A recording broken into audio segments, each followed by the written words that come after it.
जो चुप रहा वो निजात पा गया, जो चुप रहा वो निजात पा गया। तो ये नबी पाक अलैहिस्सलाम के इस फरमान पे अमल पैरा होते हैं। कभी भी बहस मुबासा करना, जाहिलों के साथ उलझना, ये उनका शेवा नहीं होता है। वो कहते हैं कि एक शहजादा था और वो पढ़ने के लिए, बादशाह वक्त का बेटा था, पढ़ने के लिए मदरसे में गया। भले वक्त थे, बादशाहों के बेटे भी मदारिस में पढ़ते थे। आज तो कैमरा यूनिवर्सिटी में पढ़ते हैं और ऑक्सफोर्ड में पढ़ते हैं, और फिर उर्दू भी पढ़नी नहीं आती, हम पे आके मुसल्लत हो जाते हैं। उस कौम की रहनुमाई के लिए और उस कौम की खबरगिरी के लिए जिनकी मादरी ज़बान पंजाबी और कौमी ज़बान उर्दू है, उनकी लीडरशिप के लिए वो बंदा आ जाता है जिसको उर्दू बोलनी भी नहीं आती। इन अकल के अंधों को उल्टा नजर आता है, मजनू नजर आती है, लैला नजर आता है। जो आती को आता और आता को आती पढ़ने वाले होते हैं, वो इस कौम की रहनुमाई के लिए आ जाते हैं। अलगर वो बादशाह के बेटा मदरसे में दाखिल हो गया पढ़ने के लिए, तो जब गया ना, तो पहले दिन उस्तादों ने यही हदीस पढ़ाई, आका करीम अलैहिस्सलाम का फरमान पढ़ाया, मन समाता ना जा, जो चुप रहा वो निजात पा गया। शहजादे ने हदीस पाक पढ़ी और पढ़ के इसको सुना, दिल में जगह दी, आके सोचा कि चलें जितना पढ़ा है उस पर अमल किया जाए, तो जो आगे पढ़ेंगे फिर उस पर देखी जाएगी, जो पढ़ा कम अज कम उस पर तो अमल हो ना। तो अब इस हदीस पाक पे अमल करना शुरू कर दिया। शहजादे ने चुप साध ली, खामोशी बिल्कुल। अब घर आया, बाप ने पूछा, बेटे पहला दिन कैसा रहा? शहजादा खामोश। उस्तादों ने कैसा पढ़ाया? खामोश। मदरसे का माहौल, क्लास कैसी लगी, क्लास फेलो कैसे लगे? खामोश। बादशाह ने कहा, थके आ रहा है शहजादा, आज पहला दिन था, तबीयत पे कुछ गरां गुजरा होगा, कहा इसको आराम करने दो। आराम किया, सोया, उठा, फिर आया, फिर पूछा, शहजादा फिर खामोश। अलगर्ज जितने सवाल किए, शहजादा खामोश है, कोई बात, किसी बात का जवाब नहीं दे रहा। बादशाह को फिक्र हुई, मुख्तलिफ किस्म के लोगों को बुलाया, अतिब्बा को बुलाया, हुक्मा को बुलाया, और तरह तरह के लोग बुला के उनका टेस्ट करवाना शुरू कर दिया।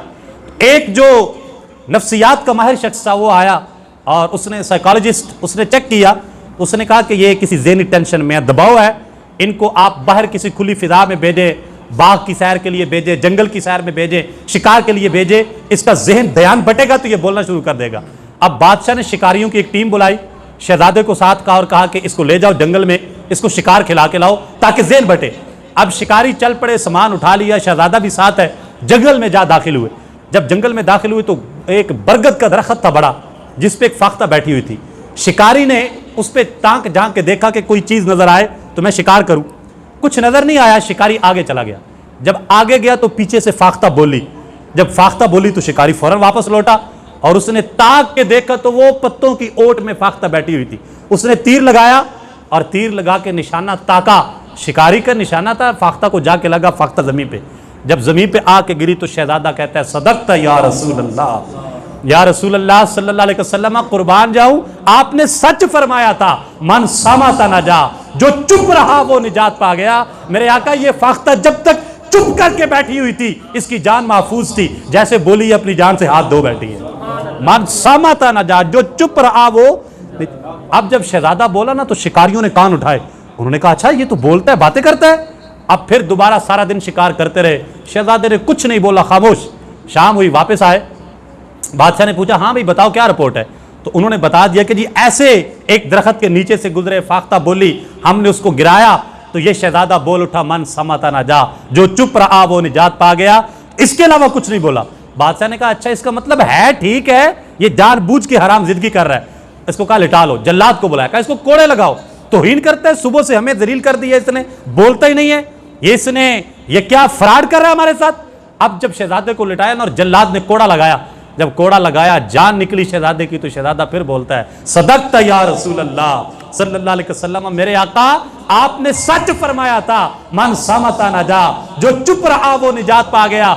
जब तक फाख्ता खामोश थी वो भी निजात में थी, जब तक मैं खामोश था मैं भी निजात में था। वो बोली उसकी जान गई, मैं बोला मेरी जान जा रही है। तो ये अल्लाह के वली की निशानी ये है, वो खामोश तबाह होते हैं, वो फजूल गुफ्तगू नहीं करते, उनकी जबान से निकलता है तो कलमा हक निकलता है, वरना उनकी जबान से कभी फजूल गुफ्तगू नहीं निकली। ये उसलूब जो कुरान मजीद ने बताया है, जो निशानी बताई है अल्लाह के वली की।